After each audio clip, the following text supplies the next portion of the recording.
आप सोचो कि आप पाकिस्तान के बॉर्डर से आप अपनी आर्मी को देख रहे हो, then you think about it and you will realise, trust me, not that I never respected before, but उस दिन मेरे को आर्मी की वैल्यू सही मायनों में पता चली।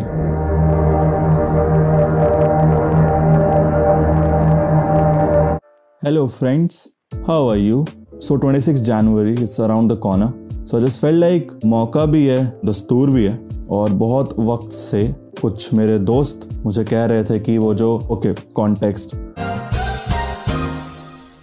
तो अगर आप इस चैनल में नए हैं तो आपको मैं बताऊं कि ये रेगुलर वीडियोस तो आती हैं, उसके साथ साथ मैं एक सीरीज अलग चलाता हूँ जिसमें मैं पाकिस्तान में जो मेरा ट्रिप था, मैं कुछ साल पहले पाकिस्तान गया था, तो वहाँ का जो मेरे ट्रिप का जो एक्सपीरियंस था वो मैं शेयर करता हूँ। तो ये वाली जो वीडियो है ना, ये उस सीरीज का पार्ट। आई फील लाइक कुछ चीज़ें ऐसी हैं ज़िंदगी में जिनको हम बहुत ज़्यादा फॉर ग्रांटेड ले लेते हैं, तो उसको समझने के लिए I just felt like this is the perfect moment कि हम सब एक बार फिर से इन चीज़ों को रिकॉल करें। गिव यू सम पर्सपेक्टिव, अगर आप में से कोई है जो कभी इंडिया से बाहर गया है घूमने, तो आपको पासपोर्ट की ज़रूरत पड़ती है, और वो पासपोर्ट आपको मोस्ट ऑफ द टाइम्स अपने पास ही रखना पड़ता है। पर मैं यूएस घूमने नहीं गया था, मैं पाकिस्तान घूमने गया था। And in case you are living under a rock, you must know that the relation between these two countries it's not good. तो जब आप स्पेशली एक ऐसी कंट्री में जाते हो जो टेक्निकल टर्म्स में एनिमी कंट्री है, डिप्लोमेटिक टर्म्स में, तो आपको बहुत सारी चीज़ों का ध्यान रखना पड़ता है कि आप वहाँ पे सेफ कैसे रहोगे, क्या आपके पीछे इंटेलिजेंस के लोग आ सकते हैं,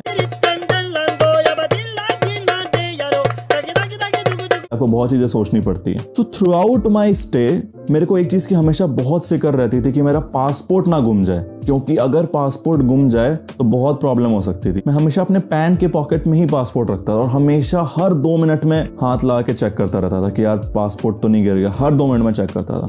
इस फियर के चक्कर में ना कहीं मेरा एक्सपीरियंस कम जरूर हुआ, मतलब मैं और खुल के एंजॉय कर पाता। नाउ दिस ऑल हैपेंड, हम वापस जा रहे हैं, तो क्या हुआ, मैं फ्लाइट से नहीं गया था, हम कराची से वापस लाहौर ट्रेन से गए, और लाहौर से बाय फुट, जैसे आप अमृतसर से वाघा बॉर्डर जाते हो वैसे ही लाहौर से आप बॉर्डर जाते हो, और वहां से बाय फुट वी क्रॉस्ड। तो उससे पहले क्या होता है ना कि इमिग्रेशन का प्रोसेस फिर से होता है, एग्जिट करते हो आप। एक अंदर से हो गया था कि यार अब वापस जाना है, क्योंकि कहीं ना कहीं हर टाइम उस सेंस ऑफ फियर में रहना भी एक टॉक्सिसिटी हो जाती है उसमें। तो हम एग्जिट करा रहे थे, with no offence to my Pakistani friends, they are lovely people. तो वहां के जो आर्मी मैन थे कुछ, उन्होंने थोड़ा मिसबिहेव करा, पासपोर्ट को थोड़ा गलत तरीके से देखना, ये सब करा उन्होंने। और उसके बाद मेरे को थोड़ी घबराहट भी हो रही थी, बिकॉज आई वाज लाइक अभी प्लीज ये जो भी प्रोसेस है ना ये हो जाए और बस मैं वापस आ जाऊं।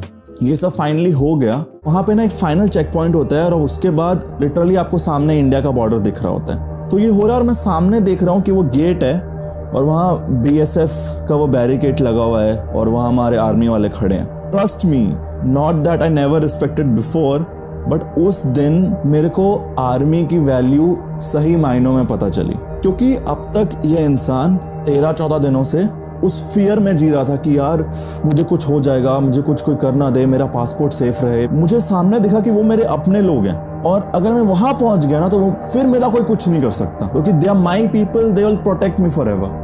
और वो फीलिंग बहुत अजीब थी, मतलब ऐसा लगा जैसे कि कोई शाम को नहीं बच्चा बाहर गया खेलने, अंधेरा हो गया, और वो फाइनली घर आने वाली फीलिंग। आप सोचो कि आप पाकिस्तान के बॉर्डर से आप अपने आर्मी को देख रहे हो, then you think about it and you will realise. और मैं वॉक कर रहा हूँ उस बैरिकेड तक, मुझे अभी भी ऐसा लग रहा ना यार कि कहीं मेरे गेट से पहुंचने तक कोई पेपर में गड़बड़ ना हो, वो लोग मुझे फिर से ना बुला लें। And the moment I actually cross that border, ऐसे फीलिंग आई जैसे वो मतलब मेरे माँ बाप है वो।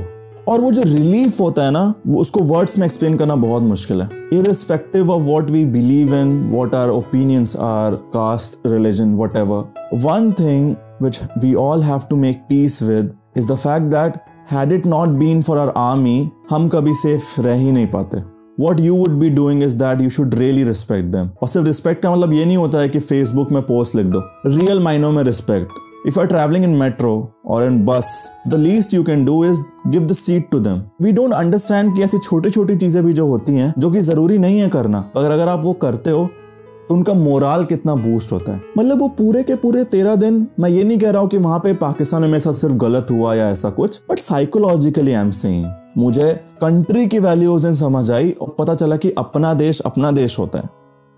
इसलिए आप कहीं घूमने जाओ, आपको वहां मजा आएगा, आपको दूसरों के घर का खाना कुछ वक्त तक बहुत टेस्टी लगेगा, but at the end you will be like नहीं, मेरे को घर जाना है। यही बात करनी थी आपसे।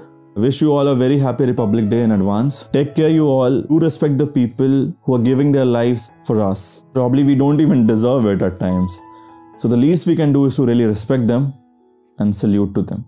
Thanks for watching. Tada.